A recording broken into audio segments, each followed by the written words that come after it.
ఉపోద్ఘాతంలో కేటీఆర్ గారు చాలా చక్కగా వివరించడం జరిగింది.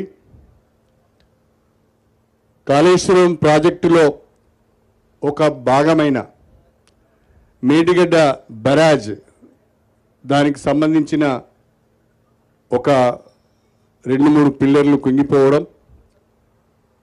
తద్వారా ఆ మేడిగడ్డ బ్యారేజ్ డ్యామేజ్ అయింది అని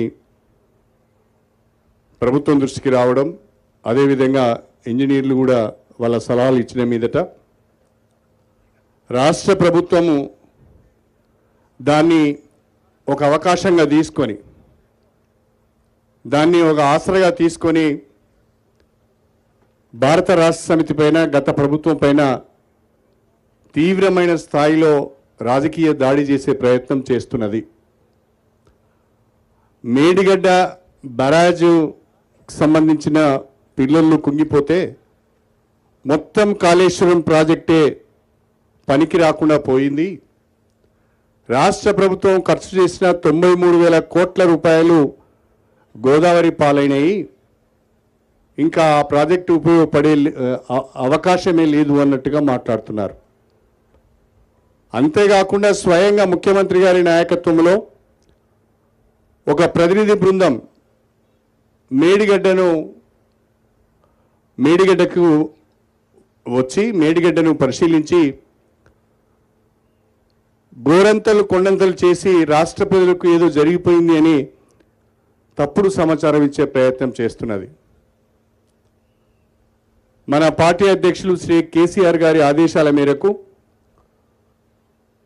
కాళేశ్వరం ప్రాజెక్టులో మేడిగడ్డ ఒక భాగం మాత్రమే, మొత్తం కాళేశ్వరం ప్రాజెక్టులో ఉన్న అన్ని కాంపోనెంట్స్ కూడా పటిష్టంగా ఉన్నాయి. అవన్నీ కూడా రాష్ట్రానికి, రైతాంగానికి ఉపయోగపడే విధంగా ఉన్నాయి. తప్పుడు ప్రచారం కాంగ్రెస్ పార్టీ చేస్తున్నది, ప్రభుత్వం చేస్తున్నది. దీన్ని వాస్తవాలు ఏంటో ప్రజలకు వివరించి చెప్పాలన్నప్పుడు మేడిగడ్డకు బీఆర్ఎస్ పార్టీ ప్రతినిధి బృందం ఈరోజు రావడం జరిగింది. కాంగ్రెస్ పార్టీ ఎంత భయపడుతున్నదో ఒక విషయం ద్వారా అర్థమవుతున్నది. భారత రాష్ట్ర సమితి వాళ్ళ మేడిగడ్డ బ్యారేజ్ పర్యటన పెట్టుకుంటే కాంగ్రెస్ పార్టీ వాళ్ళు ఇవాళ పాలమూరు ప్రాజెక్టు యాత్ర పెట్టుకున్నారు. అంతేకాకుండా కాగ్ నివేదిక పైన రౌండ్ టేబుల్ సమావేశం పెట్టుకున్నారు.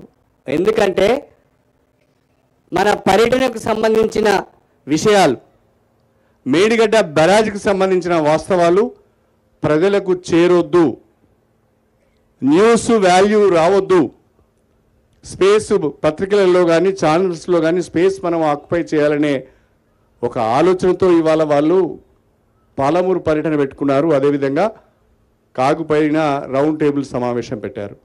నేను అడుగుతున్న రాష్ట్ర ప్రభుత్వాన్ని, మేము వాస్తవాలు చెప్పడానికి బయలుదేరినప్పుడే పోటీ యాత్రలు మీరు ఎందుకు పెడుతున్నారో ప్రజలకు వివరించి చెప్పాలని చెప్పి నేను కోరుతున్నా. ఆయన నల్గొండ యాత్ర పెట్టుకున్నప్పుడు మీరు మేడిగడ్డ పర్యటన పెట్టుకున్నారు. ఈరోజు మేము మేడిగడ్డ పర్యటన పెట్టుకుంటే మీరు పాలమూరు పర్యటన పెట్టుకున్నారు. అంటే ఏదో తప్పుడు సమాచారాన్ని ప్రజలకిచ్చే ప్రయత్నం మీరు చేస్తున్నారు.